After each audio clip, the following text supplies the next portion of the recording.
The Arnolfini Portrait is one of the most confusing paintings ever created. At first it looks completely normal. A man, a woman, a room, a mirror on the wall, a dog standing calmly at their feet. Nothing dramatic, nothing unusual, but the longer you look at it, the more it starts to feel wrong. Not in an obvious way, but in a quiet, unsettling way. Like every object in the room is doing more than just existing. This is the Arnolfini Portrait, painted in 1434 by Jan van Eyck. And it has confused historians for nearly 600 years.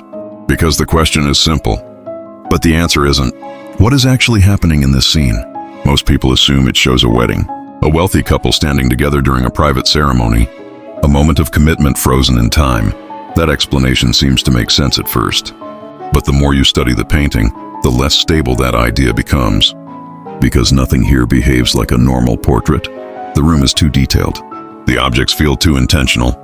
Even the lighting feels like it has been arranged, not captured. It doesn't feel like a casual snapshot of life. It feels staged, almost recorded. And that feeling is where the mystery begins. We are standing inside a wealthy home in 15th century Bruges, one of the richest cities in Europe.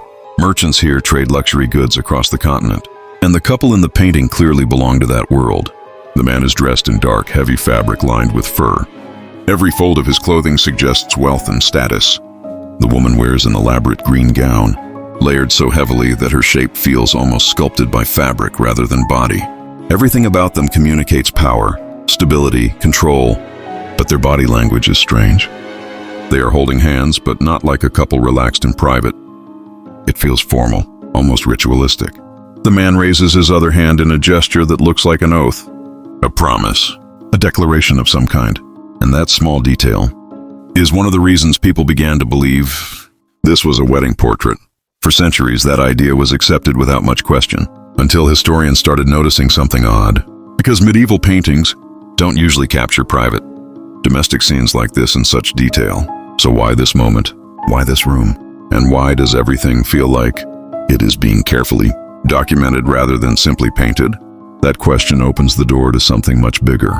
Because once you start looking closer, nothing in this painting stays simple for long, not even the smallest detail. One of the most important details in the painting is also one of the easiest to miss. On the back wall, written in elegant script, is a Latin inscription. Jan van Eyck was here. At first glance, it seems like a signature, but it doesn't behave like one. Most artists sign their work quietly. A corner, a frame, a hidden mark. But this inscription is placed directly inside the scene, as if it belongs to the room itself, and the wording is unusual. Was here instead of painted this. That difference changes everything, because it suggests presence, not authorship. This is where art historian Erwin Panofsky introduced a radical interpretation. He suggested that this painting might not just be a portrait. It could be a legal record of a marriage, a visual document capturing an official event. And in that interpretation, Jan van Eyck is not just the artist. He is a witness, someone physically present at the moment being recorded. Suddenly the painting stops feeling like art alone and starts feeling like evidence. That idea becomes even more interesting when you look at the mirror in the background, because the mirror doesn't just reflect the couple, it expands the entire scene. Inside its curved surface, we see the backs of the couple, the room, the furniture, and even tiny details that would otherwise be hidden. But most importantly, we see two additional figures standing at the doorway. They are not clearly identifiable, but they are there, which raises a strange question. If this is a normal portrait, why are there extra people present? And if this is a formal event, could those figures be witnesses, or even participants in the scene being recorded? The mirror turns the painting into something far more complex. It becomes a second viewpoint inside the image, a hidden layer of reality, and suddenly the viewer is no longer just observing the painting. You feel like you are being positioned inside the same room, standing where those unknown figures stand, which makes the whole scene feel less like a painting, and more like a moment frozen from multiple angles at once.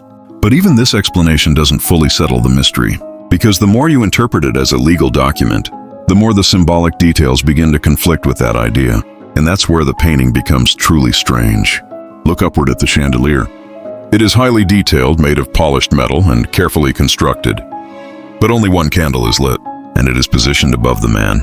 On the opposite side, above the woman, there is another candle holder, but it is empty or extinguished. This small imbalance has led to major debate.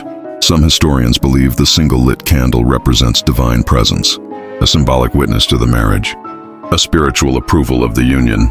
But others see something more unsettling, because in medieval symbolism, light and darkness often carried deeper meaning than simple illumination. Life and death, presence and absence. Then there is the dog at their feet. At first it appears to be a simple symbol of loyalty, fidelity, love. But dogs also appear in funerary art, where they represent protection of the soul, or companionship beyond death.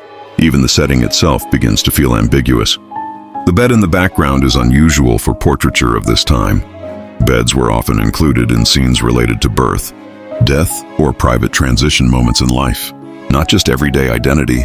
And then there are the oranges on the windowsill, a luxury item in 15th century Europe. Rare, expensive, imported. They can represent wealth and trade.